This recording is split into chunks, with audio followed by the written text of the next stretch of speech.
Ada 3 hal yang bisa jadi penyebab kenapa doa-doa kita belum mewujud dalam hidup kita. Kawan-kawan yang dirahmati Allah, kenapa seakan semua masalah yang terjadi dalam hidup kita tidak ada jalan keluarnya? Apakah yang salah dalam hidup ini sehingga terkesan Allah enggan menolong kita keluar dari masalah kita? Ada seseorang datang kepada saya, kemudian beliau mengeluhkan masalahnya. Mas, saya sudah sholat, saya sudah berdoa, saya sudah bersedekah, saya sudah berpuasa, tapi kenapa ya mas, kok hidup saya gini-gini aja? Kenapa ya mas, masalah yang datang dalam hidup saya kok seakan tidak menemukan jalan keluar? Kenapa ya mas, seakan kok Allah biarkan diri saya terjerat dalam sebuah masalah? Dan bahkan seakan Allah tidak melihat ibadah-ibadah yang saya lakukan, mas. Kawan-kawan, coba kita berhenti sejenak dari rutinitas duniawi kita. Kita muhasabah diri. Kemudian ada 3 hal yang perlu kita jawab dengan kerendahan hati di hadapan Allah. Mengambil dari Quran surat Al-Baqarah ayat 186. Yang pertama, Allah menyampaikan, wahai Muhammad, ketika hambaku bertanya tentangku, maka katakan, aku amatlah dekat.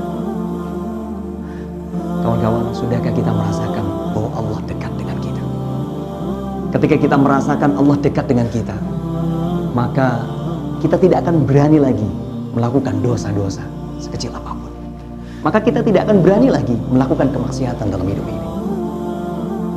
Yang kedua, Allah menyampaikan, aku kabulkan permohonan orang yang berdoa apabila dia berdoa kepadaku, kata Allah.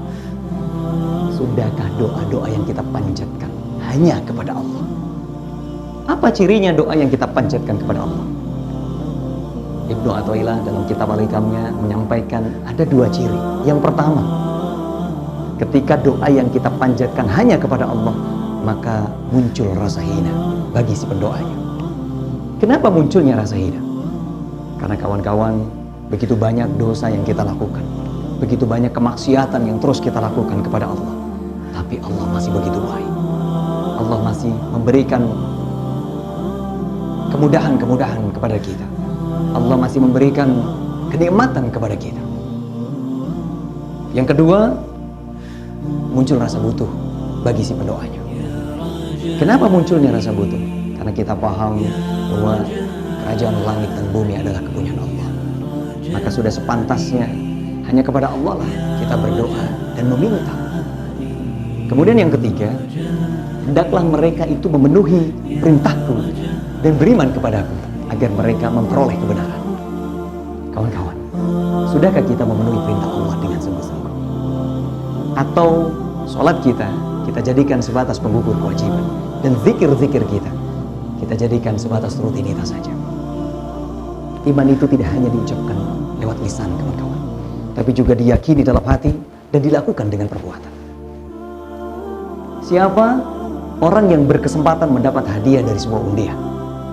Yaitu mereka orang yang mengikuti ketentuannya dan sudah memenuhi syaratnya. Silakan Anda jawab 3 pertanyaan tadi dengan kerendahan hati. Insya Allah doa-doa yang Anda panjatkan ketika Anda sudah bisa menjawab 3 pertanyaan tadi akan mewujud dalam hidup Anda. Dan pertolongan Allah amatlah dekat.